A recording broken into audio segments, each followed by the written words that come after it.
क्यों करा जाता है पूर्णिमा का व्रत? पूर्णिमा का व्रत करने का कारण क्या है बताइए? आप इतने सालों से कर रही हो, कई माताएं कर रही होंगी पूर्णिमा का व्रत। एक समय फलाहार करती हैं, एक समय भोजन करती हैं।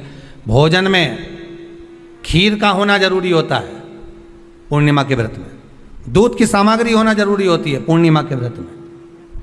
12 महीने की पूर्णिमा करो, मना नहीं है। और पूर्णिमा उठाने का भी समय होता है चैत्री।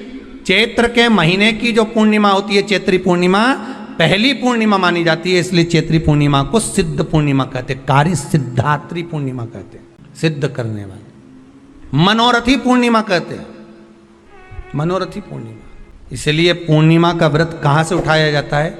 चैत्र के महीने की पूर्णिमा से पूर्णिमा का व्रत उठाया जाता है कि मैं महीने की पूर्णिमा करूंगी तो वो चैत्र पूर्णिमा से उसको उठा लिया जाता है। पर उसका एक नियम रहता है, आप फलाहार करें अपनी जगह पर है, पर एक समय भोजन कर रहे हैं वो अपनी जगह पर। भोजन के साथ में मीठे के साथ थोड़ा दूध की सामग्री होना जरूरी होती है। और क्यों करते हैं पूर्णिमा का व्रत? किस लिए किया जाता है, क्यों करा जाता है? उसका व्याख्यान वर्णन शिव महापुराण के अंतर्गत स्कंद पुराण में लिखा गया। स्कंद पुराण में वर्णन किया है श्री वेदव्यास जी महाराज ने। कहा ये पूर्णिमा का व्रत इसलिए किया जाता है कि व्यक्ति का जब मन गलत भ्रम में जाने लगता है, मन जब गलत जगह पर जाने लगता है, तो ये मन को गलत जगह पर ले जाने वाला कौन होता है? तो कहा ये चंद्र होता है। व्यक्ति की राशि के अंतर्गत, व्यक्ति की पत्रिका के अंतर्गत, व्यक्ति की ग्रह दशा के अंतर्गत जब चंद्र बेकार चलता है तो व्यक्ति अच्छा करते करते भी बेकार करने लग जाता है। चंद्र डोल रहा है। कई माताएं कहती हैं गुरुजी हमारे बेटे को आशीर्वाद दीजिए, बहुत गलत संगत में जा रहा है। मतलब समझ जाना कि चंद्र गड़बड़ जा रहा है। बेटी अगर गलत मार्ग पर जा रही है, बेटी अगर गलत संगत में जा रही है, किसी अन्य व्यक्ति की ओर आकर्षित हो, चंद्र गड़बड़ हो रहा है, उसका चंद्र कहीं जा रहा। कोई पुरुष, कोई लड़का, कोई गलत मार्ग पर जा रहा है, चंद्र गड़बड़ हो रहा है। घर में जो क्लेश उत्पन्न होता है, घर में जो विवाद उत्पन्न होता है, उस विवाद को रोकने के लिए केवल चंद्र की ही, इसलिए तो पूर्णिमा घर की नारियां हमारे यहाँ हिंदू धर्म में यहाँ तक स्कंद पुराण में कह दिया कि प्रत्येक पूर्ण। आप लोग कभी आप लोगों ने सत्यनारायण जी की कथा करवाई है? जितने लोग आस्था चैनल पर कथा सुन रहे हैं, जितने लोग फेसबुक यूट्यूब पर कथा सुन रहे हैं, यूट्यूब पर कथा का श्रवण कर रहे हैं, उनने कभी सत्यनारायण की कथा करवाई होगी। तो उसमें लिखा है हर कार्तिक, हर पूर्णिमा को, हर संक्रांति को ब्राह्मण सत्यनारायण भगवान की कथा या राजा या वैश्य कथा को कराता था, या बढ़िया कथा कराता। सुनी कि नहीं सुनी ये बात? सत्यनारायण भगवान की कथा में लिखा है, स्कंद पुराण के अंतर्गत जो सत्यनारायण भगवान की कथा का स्मरण किया उसमें लिखा है प्रत्येक संक्रांति पूर्णिमा को सत्यनारायण की कथा करवाने लगा और ये योनि को प्राप्त हुआ, इस योनि से छूटा, इस योनि में गया। लिखा है, सब कुछ लिखा। अब उत्ते से समझ जाओ कि पूर्णिमा को सत्यनारायण की कथा करने का बोला है।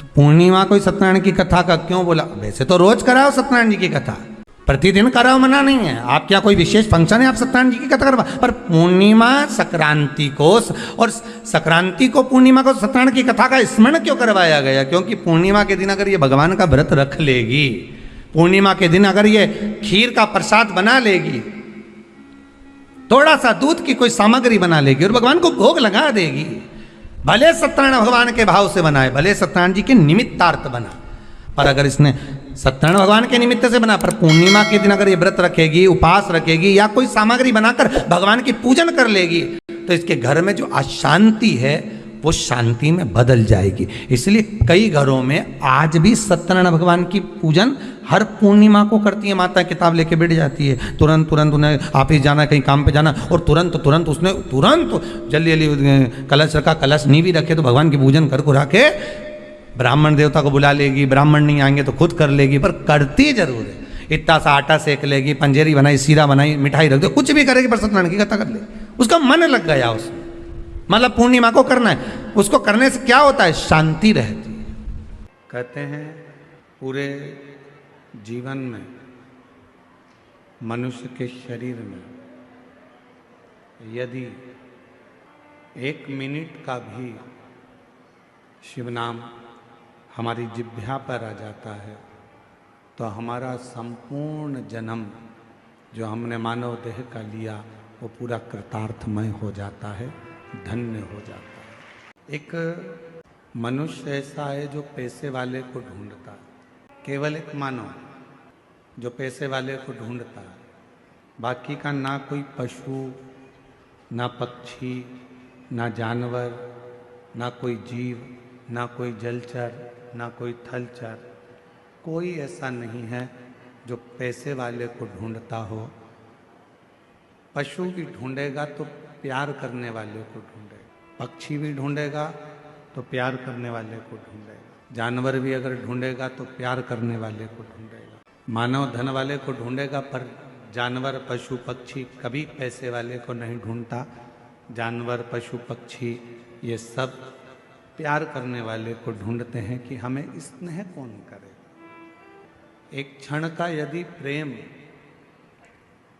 किसी पशु को, किसी पक्षी को, किसी जानवर को मिल जाता है तो वह आपसे दूर नहीं जाता और आपके पास आता है, वह आपसे दूर जाने का प्रयास ही नहीं करेगा। आप खुद प्रैक्टिकल कर कर देख सकते हो कि जब हम किसी जीव को स्नेह करते हैं, प्यार करते हैं, प्रेम करते हैं, कोई छोटा सा कुत्ता भी है, श्वान है, पक्षी है, पशु है, हम उसको थोड़ा सा प्रेम देते हैं और वो पशु, वो पक्षी, वो जीव, वो जानवर हमारे करीब में आता चले जाता है, पास में आता है। बिल्ली का बच्चा देखो तो बिल्ली के बच्चे को प्रेम कर लो, थोड़ा सा हाथ फेर दो, थोड़ा सा स्नेह कर लो तो बिल्ली का बच्चा हमारे पास में आए, फिर वो हमको ढूंढता रहे। श्वान को देखो, कुत्ता को, तो कुत्ता को भी आप थोड़ा सा प्यार कर लीजिए, वो श्वान, वो कुत्ता भी हमारे पास में आता जाए। क्या चाहिए इनको?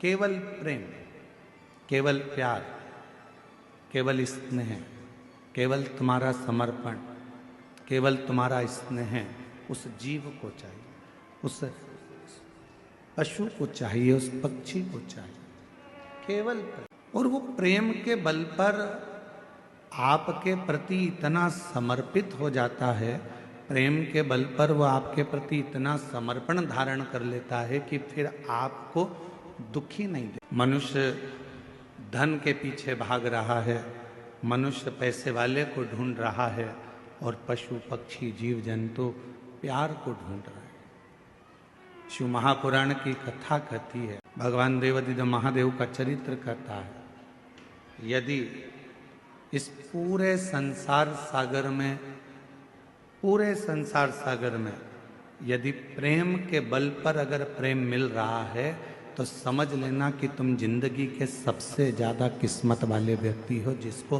प्रेम के बदले में प्रेम मिल रहा है। आज के जमाने में लोगों ने पैसे से प्रेम को तोड़ लिया। हर व्यक्ति स्नेह कब करता है कि जब मुझे फायदा कहाँ से मिलेगा, मुझे कैसे प्राप्त होगा, मुझे धन कैसे मिलेगा, मुझे प्राप्ति कैसे होगी, इससे मैं क्या लाभ ले सकता हूँ, इससे मैं क्या प्राप्त कर सकता हूँ, ये वो विचार करता है। शिव पुराण की कथा कर रही है, भगवान शंकर का चरित्र कर रहा है कि शिव जी का ना कोई दुश्मन है, भगवान शंकर का ना कोई द्रोही है, शंकर भगवान का ना कोई दुश्मन, ना कोई द्रोही, ना कोई घात करने वाला, ना कोई परेशान करने वाला, शंकर के सब प्रेम है। इंद्र के दुश्मन बहुत सारे मिल जाते हैं, देवताओं के बहुत दुश्मन मिल जाते हैं, पर मेरे भोले बाबा का कोई दुश्मन, मेरे शंकर भगवान का कोई द्रोही नहीं। कारण क्या है?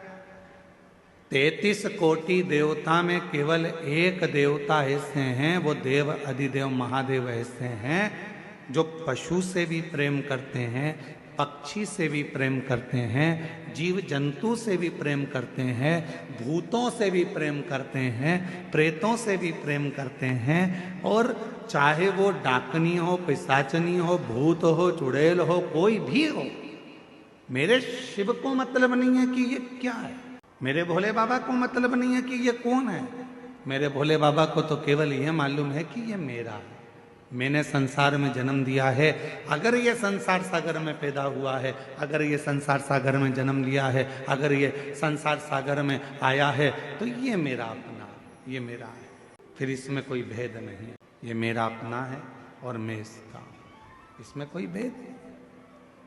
शिव पुराण कह रही है, भगवान शंकर का चरित्र कह रहा है, ऐसा कोई देवता नहीं जो सर्प को भी श्रृंगार बना ले, ऐसा कोई देवता नहीं जो राख को भी, भस्म को भी अपना श्रृंगार बनाकर अपने शरीर पर धारण कर ले। जरूरी नहीं कि जिंदगी में हम आए हैं और हम जैसा सोचें वैसा ही हो। जरूरी नहीं है कि हम संसार सागर में, देखो भगवान ने आपको और हमको जन्म दे दिया, शरीर कैसा देना था ये उसको मालूम, हमारे पूर्व का कैसा कर्म था उसके अनुसार हमारा शरीर मिला। आपको और हमको जो शरीर मिला ये हमारे पूर्व के कर्म के अनुसार। आप सुंदर बनकर जन्मे, भगवान की कृपा है।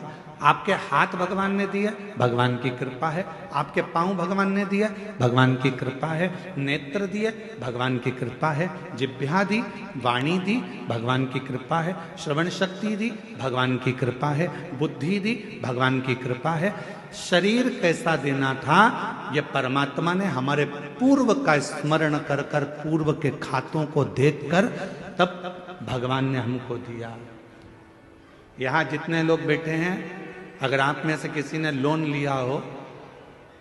लिया हो तो बैंक वाले पुराना हिसाब देखते हैं। यहाँ माइंस वाले बहुत काम करते होंगे तो लोन लेना ही पड़ता होगा, है? तो लोन लेते होगे तो पुराना हिसाब देखा जाता है।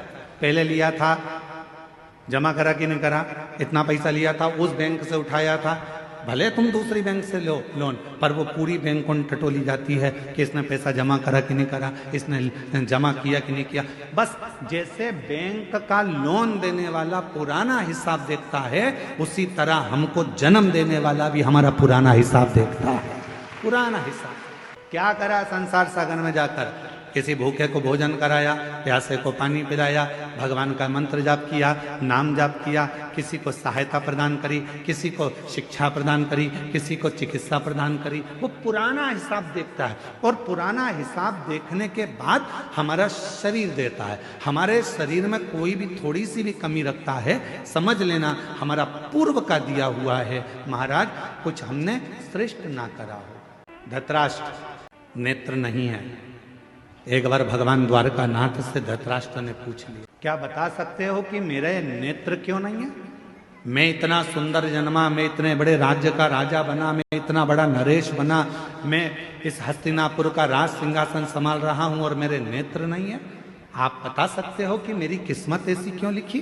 भगवान द्वारकानाथ ने कहा, पूर्व जन्म में तुम एक सुंदर राजकुमार थे, एक हंस को देख लिया था, उस हंसनी को पकड़ने के चक्कर में वो तुम्हारे हाथ ना आई तो उसके साथ में जितने भी लोग बच्चे थे उन सब के नेत्र तुमने हर लिए थे, इसलिए तुम्हारे नेत्रों को हरा गया।